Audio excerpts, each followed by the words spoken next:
নমস্কার। গল্পের ঝুলিতে সকল শ্রোতা বন্ধুদের স্বাগত জানাই।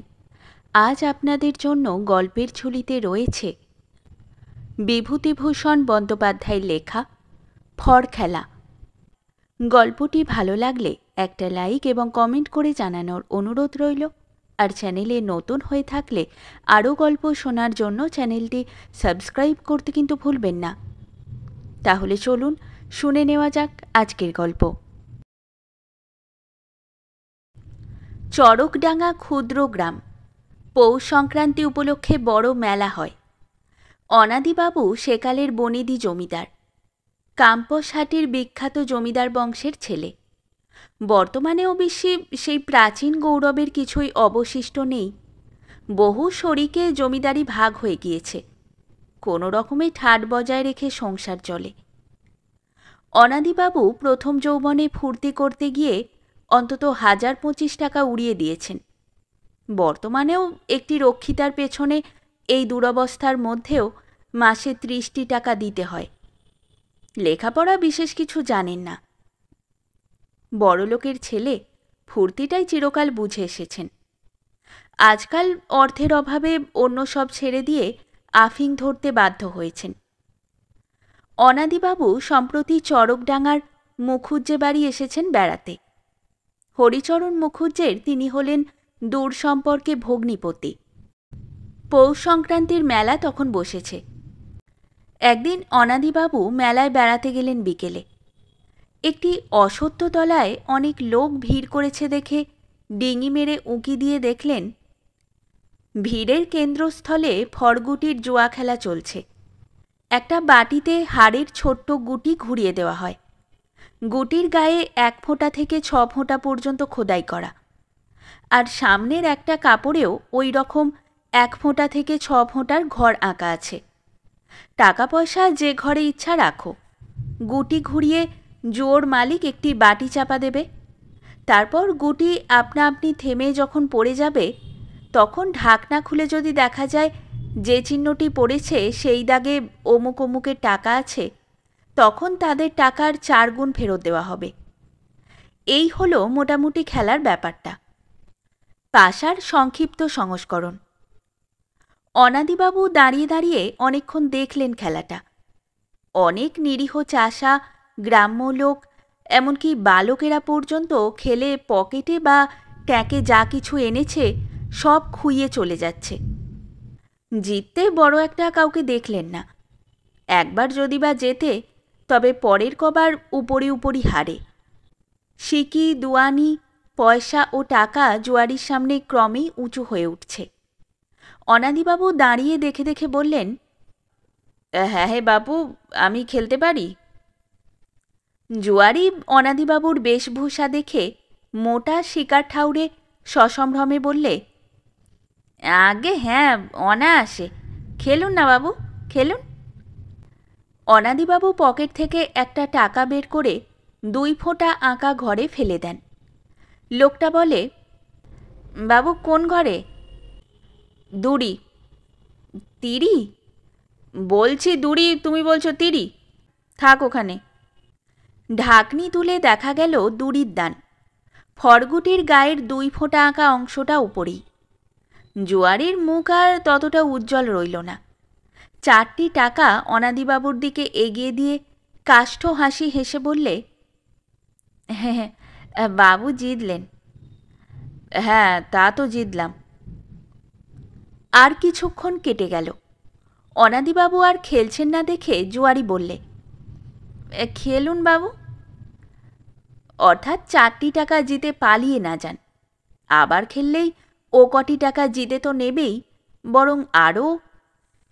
খেলুন বাবু। অনাদিবাবু মৃদু হেসে বললেন, না বাবু, আর খেলছি নে, তোমরা খেলো। না, খেলুন, খেলুন না। বেশ, খেলি তবে। এই ৪ টাকা ওই পঞ্জুরিতে ফেলো। দান পড়ল পঞ্জুরিতেই। ১৬ টাকা আর ওই ৪ টাকা, ২০ টাকা জিতলেন অনাদিবাবু। জুয়ারির কাষ্ঠ হাসি কাষ্ঠতর হয়ে উঠেছে। সে টাকা কটা এগিয়ে দিয়ে বললে, নিন বাবু। হ্যাঁ, জিতলেন এবারও। 2-3 দান কেটে গেল, খেলছেন না অনাদিবাবু। জুয়ারি বললে, বাবু খেলবেন না? খেলুন। অনাদিবাবু বললেন, একটা সিগারেট ধরিয়ে আবার খেলবো? খেলবেন না কেন, খেলুন। আচ্ছা, এই 50 টাকা ওই ছক্কার ঘরে রাখো। দান পড়ার শব্দ হলো বাটির ঢাকনির মধ্যে। ঢাকনি ওঠানো হলো। ছক্কার ঘরের দান। 250 টাকার নোট গুনে গুনে জুয়ারি দেয় অনাদিবাবুর হাতে। হাসি? না, তার মুখে হাসি আর নেই। যারা খেলছিল, পাড়াগাঁয়ের চাষাভুষো গেঁয়ো লোক, এত টাকা একসঙ্গে বাজি ফেলা বা জেতা তারা দেখেনি। একটা লোক এরকম জিততে পারে তাও তাদের কোনো ধারণা নেই। ওরা বিস্ময়ে হাঁ করে চেয়ে রইল অনাদিবাবুর দিকে।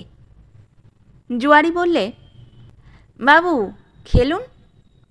আবার খেলবো? হ্যাঁ, খেলুন না। অনাদিবাবু কিছুক্ষণ পরে 250 টাকার নোটের বান্ডিলটা পুনরায় ছক্কার ঘরে রেখে দিলেন।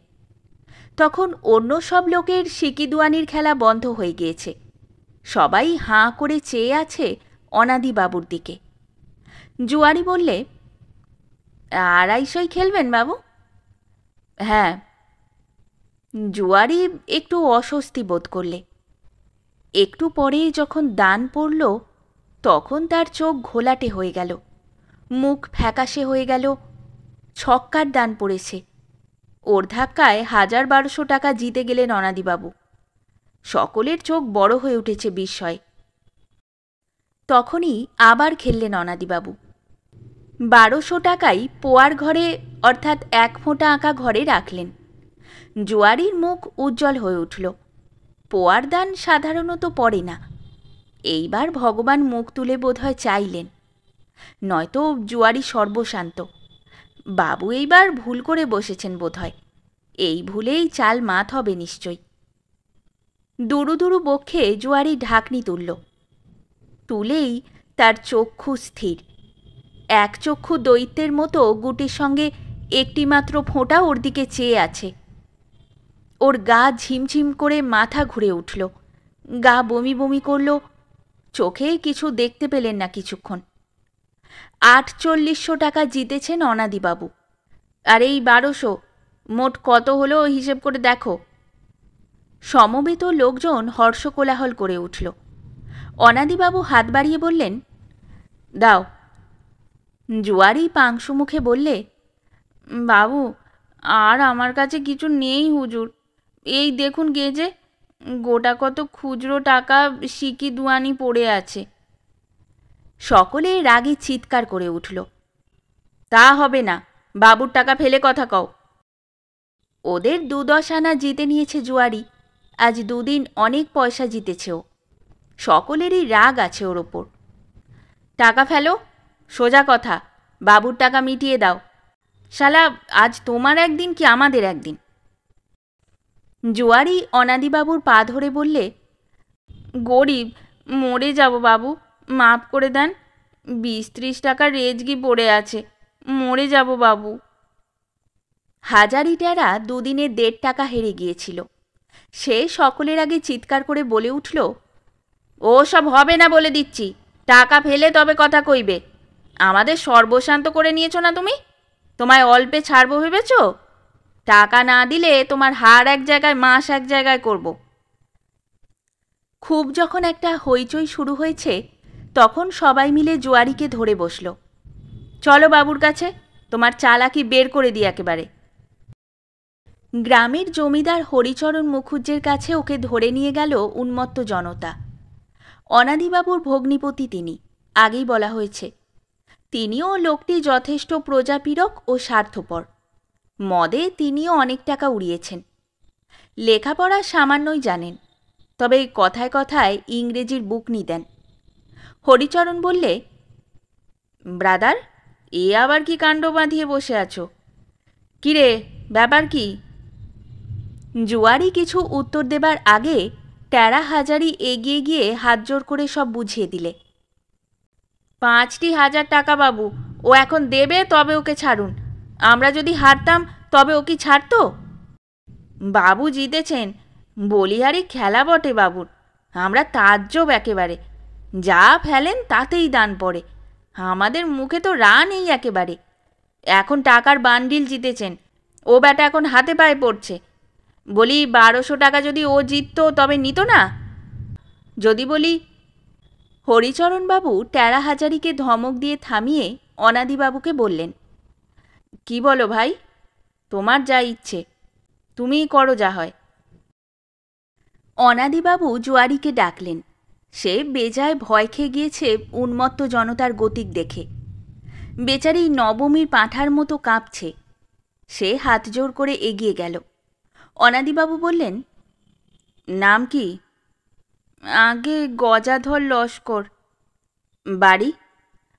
আগে বাবু হুগলি ঘুঁটে বাজারে। আমার ফরগুটি খেলা শিখেছ কার কাছে? আগে করিম বস্ক সর্দার ছিল, বড্ড ভারী জোয়ারি গেঁয়োর। তিনি আমার গুরু। আমি 7 বছর তার সাগরেদি করি। গুরু মারা বিদ্যে হয়েছে?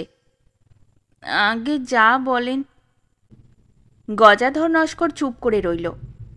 এখন কোনো রকমে সে পরিত্রাণ পেলে বাঁচে, কথার সে কি কইবে। অনাদিবাবু বললেন, চাষাভুষো সর্বনাশ করে বেড়াও, এ খেলার অভিসন্ধি তুমি কিছুই জানো না। আগে আগে না, শোনো, তুমি কিছু জানো না এ খেলার। কখনো এ খেলা খেলো না, দেখবে। এই দেখো, ফরগুটি নিয়ে এসো। টেরা হাজারি দল ফরগুটি খেলার বাটি, ফর, মায়ে 1-2 আঁকা তেরপলের চটখানা পর্যন্ত বাজেয়াপ্ত করে নিয়ে এসেছিল। ওরা বললে, এই যে বাবু। অনাদিবাবু বললেন, গুটি ঘোরাও, ঘুরিয়ে ঢাকনি চাপা দাও। গজাধর নস্কর তাই করলে। একটু ঘুরে গুটি পড়ার শব্দ হলো ঢাকনির মধ্যেই। অনাদিবাবু বললেন, তুমি তো মস্ত ওস্তাদের সাগরেদ, শব্দ শুনে বুঝতে পারলে কি দান পড়েছে? আগে না, আমি শুনিনি তেমন ভালো করে। আমি বলছি, তিরির দান পড়েছে, তুলে দেখো। গজাধর ঢাকনি তুলে ফেললে। সমবেত জনতা সবিস্ময়ে চেয়ে দেখলে ঠিক 3 ফোঁটার দান পড়েছে বটে। অনাদিবাবু বললেন, শব্দ শুনে তুমি কই বলো এবার, ঘোরাও, চাপা দাও। গুটি পড়ার শব্দ হলো। গজাধর কান পেতে শুনলে। বলো, কত দান পড়েছে? আগে ছক্কা। না, চৌকো। তোলো ঢাকনি। গজাধর ঢাকনি তুললে সমবেত জনতা হুমড়ি খেয়ে পড়ল দেখতে। চৌকোর দানই বটে। অনাদিবাবু মৃদু মৃদু হেসে বললেন, দেখলে? আচ্ছা, আবার বলো, ঘোরাও গুটি, চাপা দাও। মন্ত্রমুগ্ধবৎ সবাই চুপ করে আছে। গুটি পড়া তো দূরের কথা, সূঁচ পড়লেও তার শব্দ শোনা যায়। অনাদিবাবু বললেন, কত দান পড়ল? গজাধর বললে, আগে বাবু, শব্দ শুনে আমি বলতে পারবো না। আমার ওস্তাদও বলতে পারতেন না। কখনো শুনিও নি শব্দ শুনে কি দান পড়েছে তা বোঝা যায়। যায় না? তবে আমি বলছি কি করে। তিরির দান পড়েছে, ঢাকনি তোলো। ঢাকনি তোলা হলো। গলা লম্বা করে সবাই চেয়ে দেখলে তিরির দানই পড়েছে বটে। আশ্চর্য! গজাধর নস্কর হাত বাড়িয়ে অনাদিবাবুর পায়ের ধুলো নিয়ে বললে, আপনি বাবু বড় ওস্তাদ, মাপ করুন আপনার সঙ্গে খেলার জন্য। আপনার পায়ের ধুলোর যোগ্যই নই। আপনি ওস্তাদ, আমি সাগরেদ, চরণে রাখুন বাবু। অনাদিবাবু মৃদু হেসে পকেট থেকে আগের জেতা সেই 1200 টাকা বের করে দিয়ে বললেন, এই নাও, নিয়ে যাও তোমার টাকা। সে কি, 5000 টাকা গেল, আবার সাবেক 1200 টাকাও ফেরত কী রকম? টেরা হাজারি সকলের আগে বলে উঠল, বাবু, অমন করে ওকে নাই দিলে আমরা যাব কোথায়? ও ব্যাটা এই কদিন অনেকে সব্যশান্ত করেছে। গজাধর তাচ্ছিল্যের সঙ্গে বললে, আরে সব্যশান্ত করবে কি করে? খেলেন তো সব 1 পয়সা 2 পয়সা, বড়জোর 2 আনা 4 আনা। টেরা হাজারি বললে, তা যাই খেলুক, তুমি সব ফতুর করে নাওনি? হরিচরণবাবু ধমক দিয়ে বললেন, চুপ। অনাদিবাবু বললেন, যাও, আজই ফরগুটি তুলে এখান থেকে চলে যাও। চাষা ঠকিয়ে আর তোমাকে এখানে আয় করতে দেব না। হরিচরণবাবু তামাক টানতে টানতে বললেন, বেশ, চলে যাও, ক্ষতি নেই, কিন্তু আমাদের যাত্রার জন্য 200 টাকা চাঁদা দিয়ে যাও। আরও 2 রাত যাত্রা হবে এখানে। টেরা হাজারি বলে উঠল, বহুত আচ্ছা, বাহ। হরিচরণবাবু ধমক দিয়ে বললেন, চুপ। পরে গজাধরের দিকে হাত বাড়িয়ে বললেন, দাও 200 টাকা। গজাধর টাকা গুনে দিয়ে বাবুদের পায়ের ধুলো নিয়ে ফরগুটি বগলে করে প্রস্থান করল।